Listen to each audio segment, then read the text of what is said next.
When Lubov Belkova collapsed at the Kalachi market on that April morning in 2010, her body went limp mid-conversation and she wouldn't wake up for 6 days.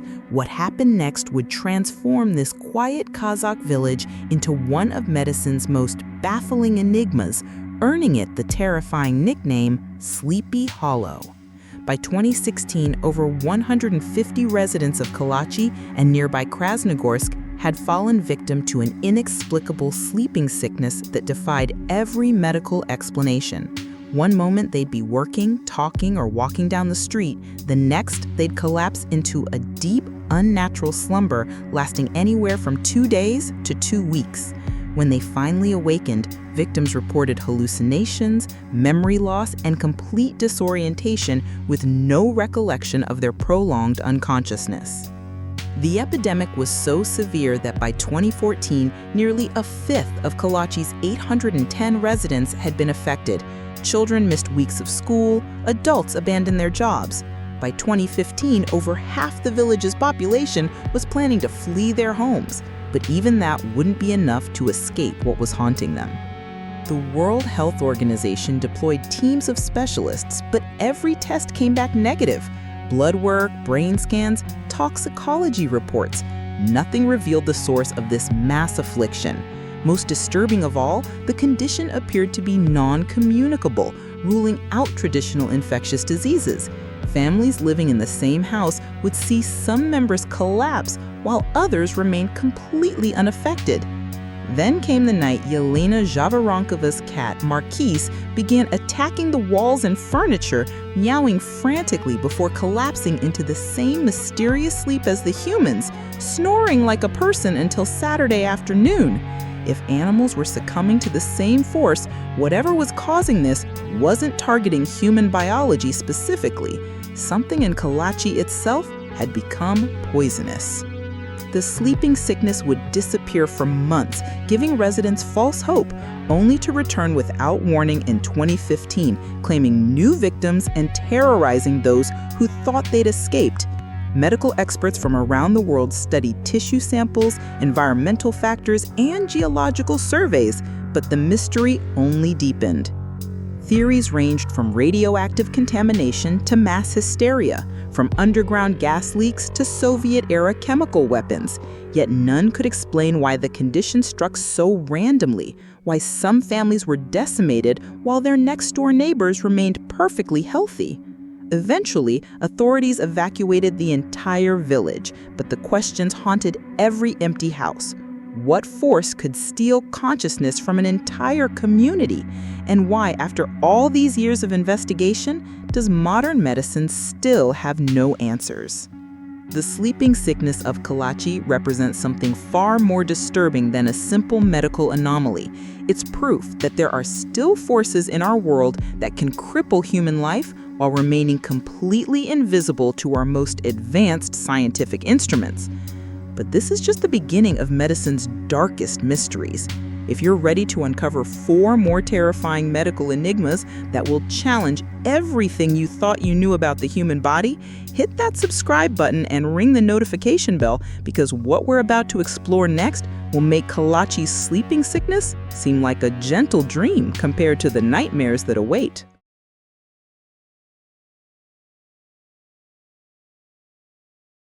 Mary Lee Ta was examining her 2-year-old son Drew's lip sore in 2001 when she saw something that would challenge everything medicine thought it knew about human biology.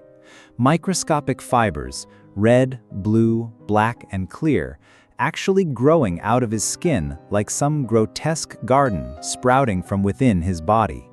When she pulled the fibers with tweezers, more appeared. When she showed pediatricians the samples under a microscope, they dismissed her as delusional. But Mary Lee Tao was a biologist herself, and she knew what she was seeing wasn't a hallucination. She named this horrifying condition Morgellons Disease, after a 17th-century French medical text that described similar symptoms in children.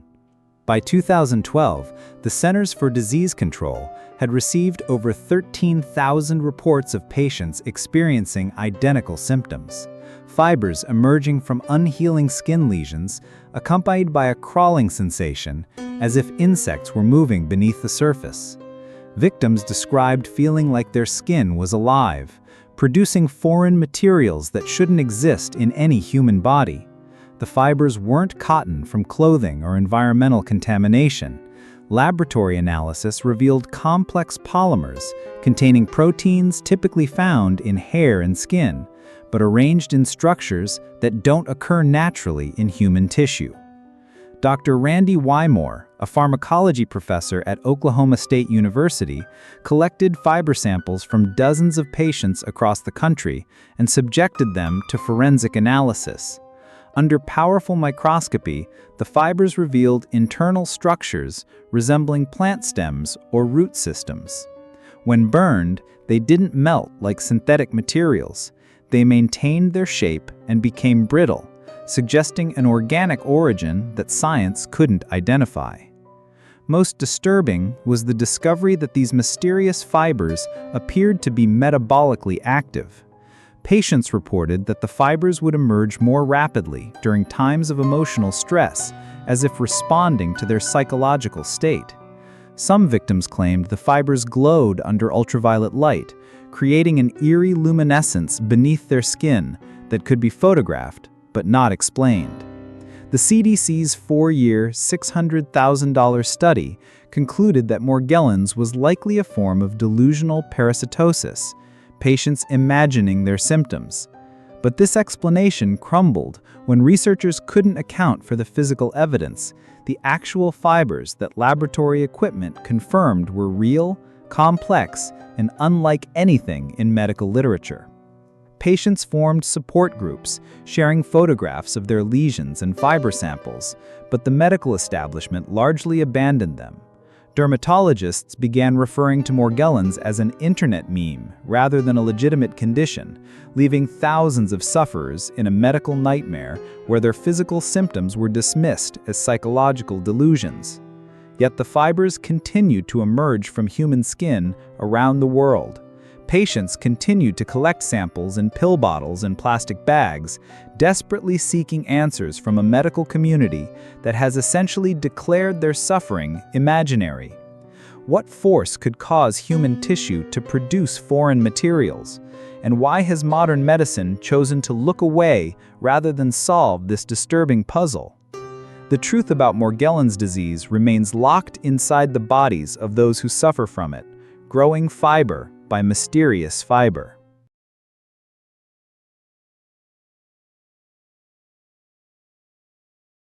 On January 30th, 1962, 3 schoolgirls at a mission boarding school in Kazakhstan, Tanganyika, began laughing uncontrollably during their morning lessons.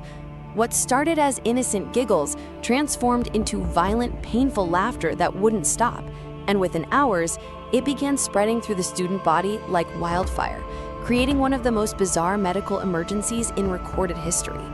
By the end of the first day, 95 students were trapped in fits of hysterical laughter, their bodies convulsing with such intensity that they couldn't eat, sleep, or speak coherently. The laughter wasn't joyful. Witnesses described it as tortured, desperate sounds accompanied by crying, screaming, and random fainting spells. Students would laugh continuously for hours until they collapsed from exhaustion, only to wake up and begin laughing again. The epidemic was so severe that the school was forced to close on March 18, 1962. But closing the doors didn't contain the contagion. Students returned to their home villages, carrying the inexplicable condition with them like a psychological plague.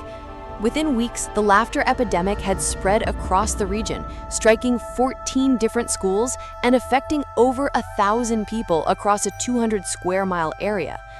Colonial Medical Officer Dr. A.M. Rankin documented the outbreak in meticulous detail, noting that the condition primarily affected adolescent girls and young women, but also struck some boys and even adults who came into contact with victims. The laughter episodes could last anywhere from a few hours to 16 consecutive days, during which victims experienced partial paralysis, difficulty breathing, and complete loss of control over their vocal cords. Most disturbing was the pattern of transmission. The epidemic followed social networks rather than geographical proximity, spreading from student to family member, from village to village, along kinship and friendship lines. It suggested that whatever was causing this wasn't a biological pathogen, but something that traveled through human relationships and emotional connections. Medical examinations revealed no infections, no toxins, no neurological abnormalities that could explain the symptoms. Blood tests, spinal taps, and psychological evaluations all came back normal, yet the laughter continued to spread relentlessly. The colonial government deployed medical teams, psychiatrists, and even anthropologists to study the phenomenon, but none could identify its source or develop an effective treatment. The epidemic finally began subsiding in June 1962, nearly 6 months after it began, leaving behind a community traumatized by an experience that defied all medical understanding. Families had been torn apart by uncontrollable laughter. Students had lost months of education. Some victims reported lasting psychological effects, including recurring episodes of involuntary laughter triggered by stress or emotional situations. What force could hijack the human nervous system so completely that laughter became a form of torture? How could a psychological condition spread with the efficiency of a viral infection yet leave no trace in medical tests or laboratory analysis? The Tanganyika Laughter Epidemic stands as proof that the human mind remains medicine's greatest mystery, capable of creating physical symptoms that can spread like wildfire while remaining completely invisible to scientific detection.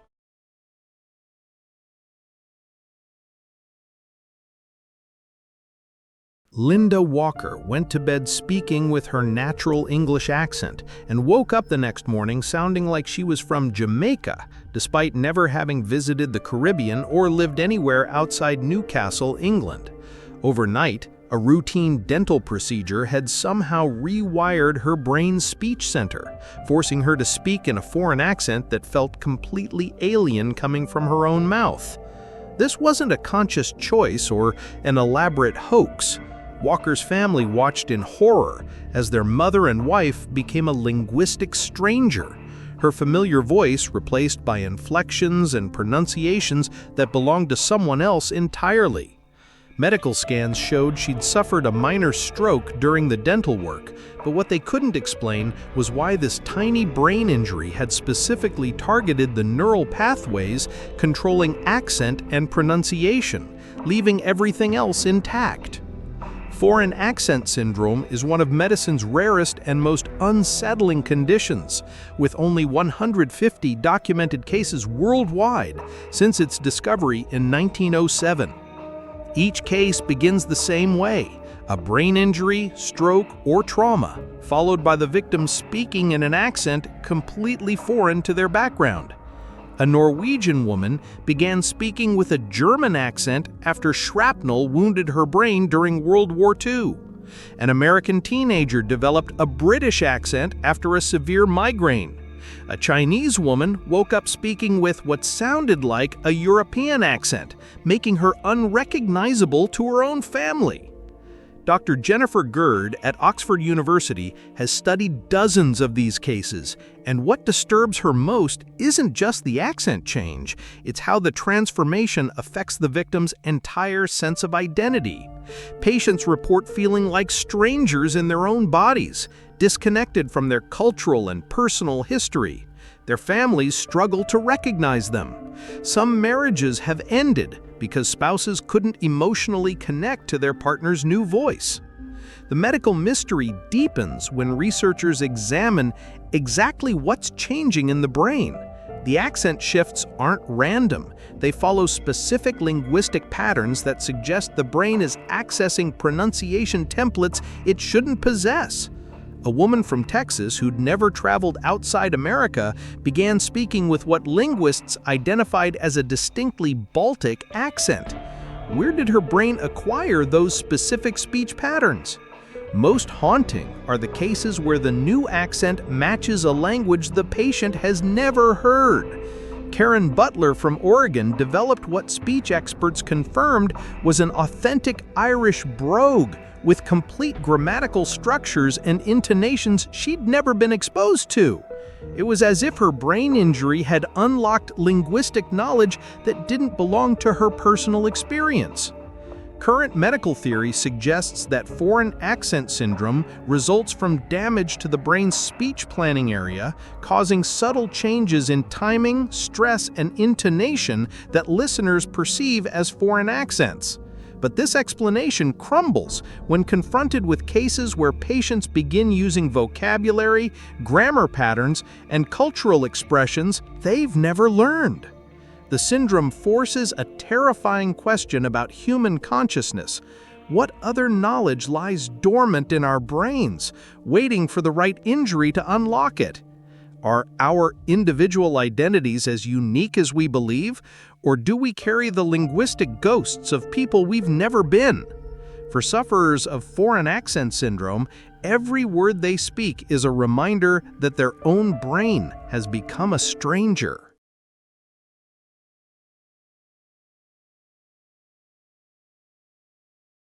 In the rolling hills of northern Uganda, thousands of children perform a deadly dance they cannot control, their heads bobbing in rhythmic nods that mark the onset of seizures, malnutrition, and eventually, death. Nodding disease has claimed over 3,000 young lives since the 1960s, creating entire villages where parents watch helplessly as their children literally nod away their futures.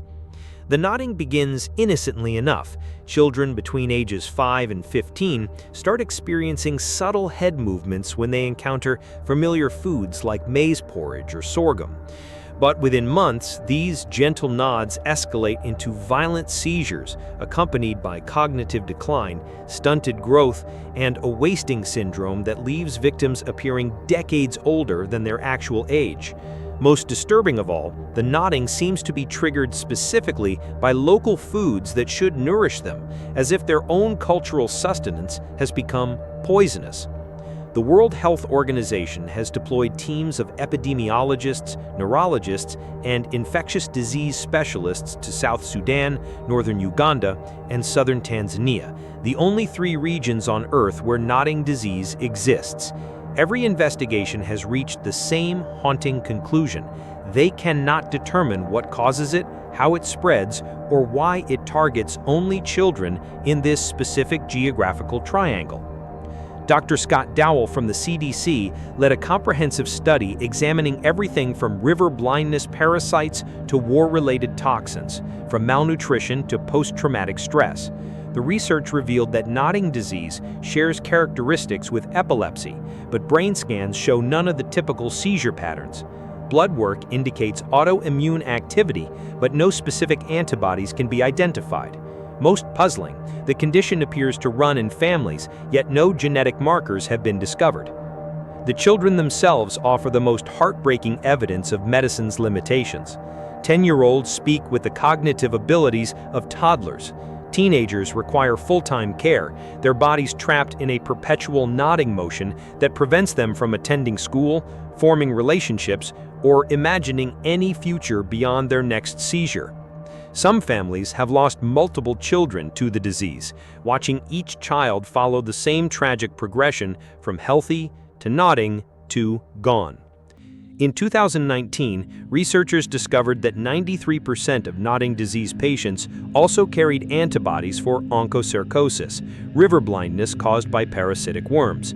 This suggested a potential connection, but even this breakthrough failed to explain why only some children with river blindness develop the nodding syndrome, or why the disease remains confined to such a small geographical area. Today, these medical mysteries continue to haunt our understanding of human health. The sleeping villagers of Kalachi remind us that consciousness itself can be stolen without explanation. Morgellons patients still pull impossible fibers from their skin while doctors dismiss their suffering. The echoes of uncontrollable laughter in Tanzania prove that psychological contagion can be as devastating as any virus. Foreign accent syndrome victims continue speaking in voices that don't belong to them. And in East Africa, children still nod themselves toward death, while the world's best medical minds remain powerless to save them. These 5 mysteries stand as monuments to the limits of human knowledge, proof that even in our age of genetic engineering and artificial intelligence, the human body still guards secrets that science cannot unlock.